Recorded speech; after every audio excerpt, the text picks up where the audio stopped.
اعظم اسلام آباد کے ایک گاؤں میں رہنے والا ایک عام لڑکا تھا جو ایک فیکٹری میں صفائی کا کام کرتا تھا۔ وہ ہمیشہ اپنے گھر سے فیکٹری سائیکل پر جاتا تھا، کیونکہ اس کی فیکٹری تقریباً 5 کلومیٹر دور تھی۔ روز وہ اسی طرح اپنے کام پر نکلتا تھا۔ ایک دن کام کے لیے فیکٹری جا رہا تھا۔ اعظم نے راستے میں ایک لڑکی دیکھی۔ یہ لڑکی غصے سے اسے دیکھ رہی تھی اور گھور رہی تھی۔ یہ دیکھ کر اعظم نے بھینگی آنکھوں سے اسے غور سے نہیں دیکھا اور اپنی فیکٹری کی طرف بڑھ گیا۔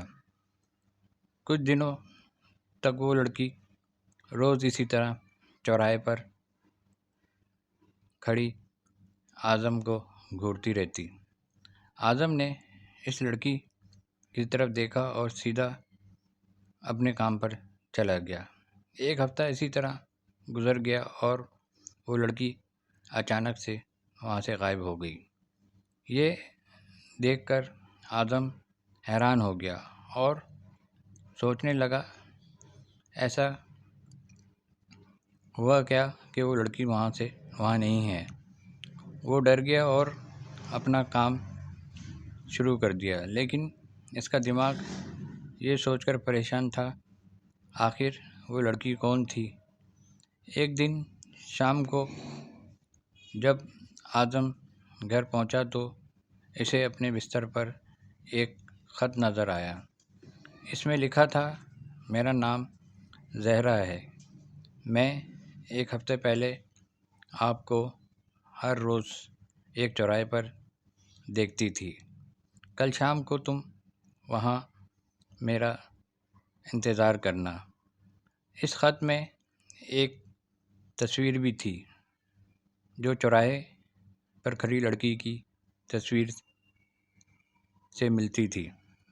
اعظم نے سوچا کہ اسے میرے گھر کا پتہ کیسے ملا اور خط میرے بستر تک کیسے پہنچا۔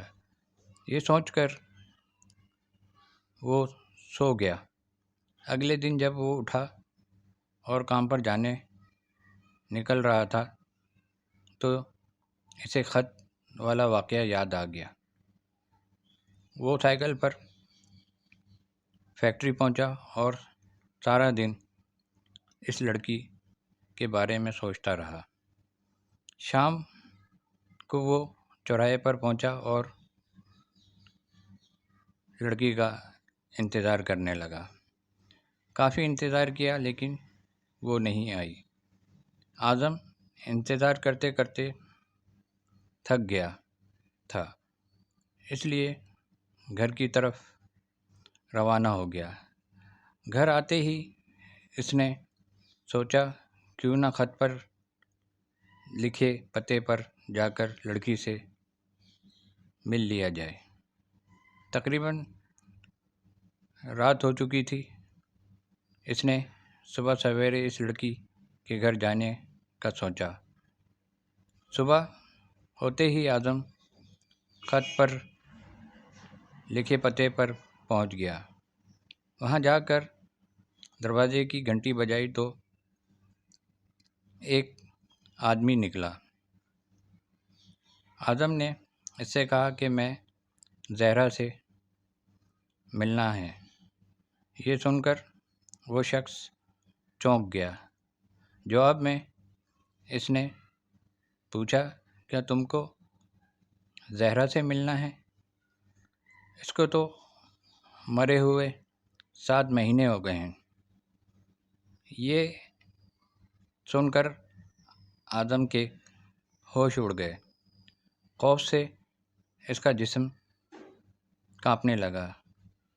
کسی طرح خود پر قابو رکھتے ہوئے اعظم گھر پہنچ کر خط کو جلا دیا۔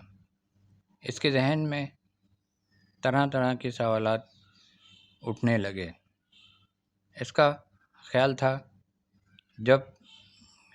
جس لڑکی کو وہ ہر روز دیکھتا تھا وہ بھوت ہے۔ مجھے ایک بھوت نے خط لکھا تھا، یہ سوچ کر وہ سر جھکائے بیٹھ گیا۔ اس دن کے بعد سے اعظم نے نہ تو کسی کو سڑک پر دیکھا اور نہ کسی انجان شخص کے بارے میں سوچا۔